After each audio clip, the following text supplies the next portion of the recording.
अगर आप पंजाब जाओ तो आपको कोई ऐसा घर जरूर दिखेगा यहाँ घर की छत पर जहाज बना हो। अगर आप जलंधर एरिया में चले जाओ तो आपको कई गांव ऐसे मिल जाएंगे जहाँ बड़े बड़े घर तो होते हैं पर घरों में रहने वाले लोग नहीं। अगर डेटा चेक करें तो इंडिया में 1.72% सिक्स है और कनाडा में 2.1% सिक्स है। ऐसा क्या है जो सिक्स इंडिया से कनाडा इतनी भारी संख्या में माइग्रेट हो रहे हैं? तो जानते हैं इसके पीछे की कहानी। ब्रिटिश इंडिया में सिख रेजिमेंट को इंग्लैंड बुलाया गया क्वीन विक्टोरिया की डायमंड जुबली मनाने के लिए। रास्ते में वो कनाडा के वैंकूवर भी रुके। अब वैंकूवर में जब वो रुके तो उन्हें वहाँ का वेदर और माहौल बहुत पसंद आया। उन्होंने ये भी देखा कि वहाँ की जमीन उपजाऊ है। जब सिख रेजिमेंट वापस इंडिया गई तो उन्होंने लोगों को कनाडा के बारे में बताया। केसर सिंह जो कि ब्रिटिश आर्मी में सिख रेजिमेंट का मेजर था, उसे हम कनाडा का पहला सिख माइग्रेंट मान सकते हैं। अब इंडियंस कम पैसे में कनाडा जाकर ज्यादा काम करते थे तो उनको प्रेफरेंस दी जाती थी। इंडियंस ने ये फील किया कि फ्रीडम के साथ काम करना कैसा होता है, क्योंकि इंडिया के ब्रिटिश राज में उस वक्त उन्हें वो फ्रीडम नहीं मिल पा रही थी। अब जो लोग कनाडा गए वो वापस इंडिया में पैसे भेजते थे तो बैक होम उनके परिवार की डेवलपमेंट भी अच्छे से हो रही थी। जब बाकियों ने ये देखा तो उनको भी कनाडा जाने की इच्छा प्रकट हुई। यहाँ तक तो सब ठीक चल रहा था, पर कनाडा में ब्राउन पॉपुलेशन बढ़ने की वजह से गोरों को प्रॉब्लम होने लगी, क्योंकि वो कम पैसे में काम करते थे तो एम्प्लॉयर भी प्रेफर करते थे कि इंडियन से ही काम करवाया जाए। उस वक्त इंडियंस कनाडा में छोटी जॉब्स करते थे बट एक दूसरे से कनेक्टेड रहते थे और इंडिया से भी कनेक्टेड रहते थे। 1905 में यहाँ पहला सिख गुरुद्वारा बना और फिर 1908 में दूसरा। जैसे इंडिया में लंगर सिस्टम चलाया गया वैसे ही कनाडा में भी चलना शुरू हुआ। तो जो इंडियंस कनाडा में आते थे उनको गुरुद्वारों की वजह से सहारा मिलता था। उनको इतना प्रेशर नहीं रहता था कनाडा आके पहले ही दिन जॉब ढूंढने का। अगर उनके आते ही जॉब्स ना मिले तो वो लंगर पे रिलाई कर सकते थे। धीरे धीरे गोरों ने प्रोटेस्ट करना शुरू किया क्योंकि इंडियंस की वजह से उनकी जॉब्स जा रही थी। कनाडा की गवर्नमेंट उस वक्त सिर्फ कनेडियन रेजिडेंट्स को ही सपोर्ट करती थी, इमिग्रेंट्स को नहीं, क्योंकि वोट्स उनको कनेडियन सिटीजन ने ही करना था। कनाडा के लोकल लोगों ने प्रोटेस्ट किया और दंगे किए, सरकार पे प्रेशर बनाया।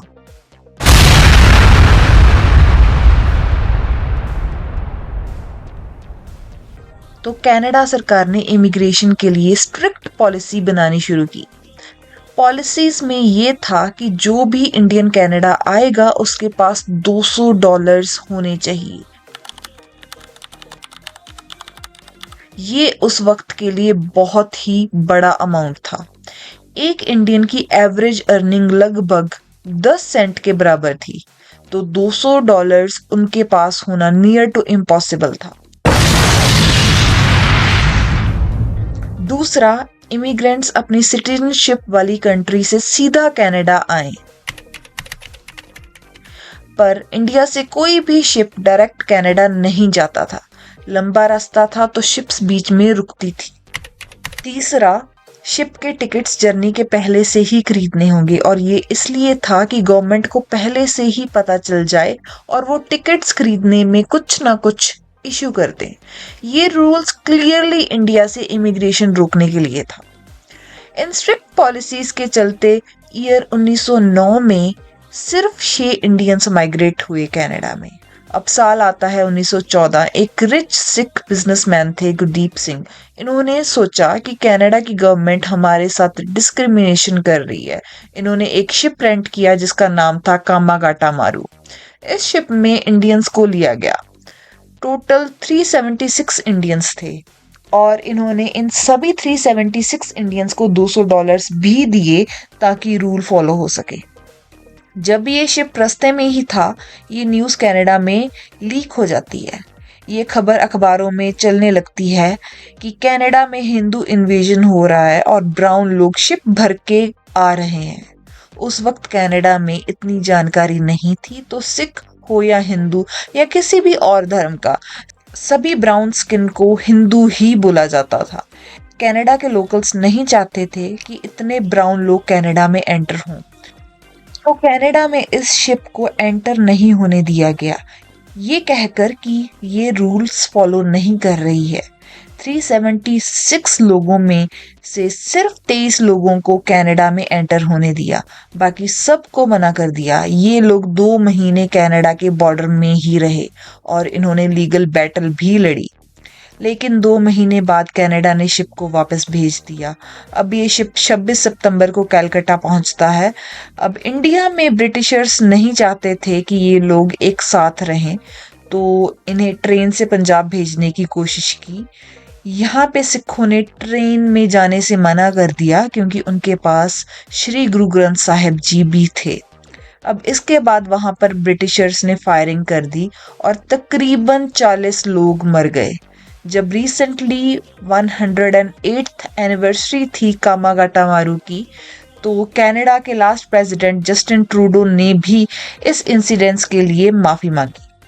Today I rise in this House to offer an apology on behalf of the Government of Canada for our role in the Komagata Maru incident. अब जैसा कि मैंने पहले कहा कि कनाडा में जो भी इंडियंस उस वक्त आते थे वो काफ़ी कनेक्टेड रहते थे, पैसे कमा के तो ये इंडिया भेज ही रहे थे, पर इन्होंने कनाडा रहकर भी इंडिया की आज़ादी के लिए बहुत कुछ किया।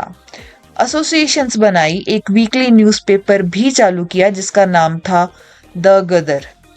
1913 में सैन फ्रांसिस्को में भी ये अखबार पब्लिश हुआ जिसका टाइटल था अंग्रेजी राज का दुश्मन। ये न्यूज़पेपर धीरे धीरे पूरे वर्ल्ड में फेमस होने लगा और एसोसिएशन को गदर पार्टी के नाम से जाना जाने लगा। गदर पार्टी फर्स्ट वर्ल्ड वॉर के बाद इंडिया वापस आती है आज़ादी की लड़ाई के लिए। एक पॉइंट पे सिर्फ 900 के करीब सिख ही कनाडा बचे थे। गदर पार्टी को बाद में भगत सिंह जैसे फ्रीडम फाइटर्स ने भी ज्वाइन किया। ये तो थी आज़ादी से पहले के स्ट्रगल्स कनाडा में एंटर होने के लिए।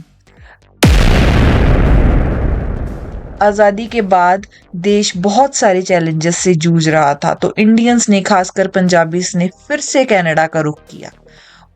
1980 से लेकर 1990 में पंजाब में दंगे हुए, ऑपरेशन ब्लू स्टार हुआ जिसमें इंडियन आर्मी ने सिख गोल्डन टेम्पल, श्री दरबार साहिब और अकाल तख्त पे गोलियां चलाई। फिर दिल्ली में सिख राइट्स हुए जिसे सिख जेनोसाइड भी कहते हैं। इस वक्त में बहुत सारे लोग इंडिया छोड़कर कनाडा चले गए। आज की डेट में भी इंडिया में अनएम्प्लॉयमेंट के चलते बहुत सारे लोग माइग्रेट करते हैं। इवन दो माइग्रेशन का रास्ता स्टूडेंट वीजा होता है, पर एंड गोल कनाडा में जाकर सेटल होना ही होता है। कामागाटा मारू के पैसेंजर्स हो या गदर पार्टी के रेवोल्यूशनरीज या फिर 1984 के बाद पंजाब छोड़ने वाली फैमिलीज, इन सब ने एक फाउंडेशन बनाई जिस पर आज जो भी इंडियन कनाडा आता है उसे कम प्रॉब्लम्स आती हैं, जैसे कि लैंग्वेज बैरियर्स की प्रॉब्लम बहुत कम है, एज बहुत सारे इंडियंस यहाँ पे पहले से ही इस्टेब्लिश्ड हैं। आज कनाडा इवन दो इंग्लिश और फ्रेंच ऑफिशियल लैंग्वेज है, पर पंजाबी को भी थर्ड लैंग्वेज का दर्जा दिया गया है। ना सिर्फ कनाडा में, किसी और देश में भी अगर हम जाते हैं तो हम अपनी कंट्री को रिप्रेजेंट कर रहे होते हैं। आज कनाडा में बहुत सारे सिख गुरुद्वारा और हिंदू मंदिर भी हैं जिसका बेस उन्होंने बनाया, जो कनाडा में आकर भी अपने देश को नहीं भूले। इस कहानी का सबक यही है कि अपने देश से एक इंसान चाहे कितना भी दूर चला जाए, अपनी संस्कृति और अपने देश को कभी नहीं भूलना चाहिए। अगर आपको ये वीडियो अच्छी लगी तो इसको लाइक और शेयर जरूर करें, इससे मुझे और भी अच्छी अच्छी वीडियोस बनाने की मोटिवेशन मिलेगी।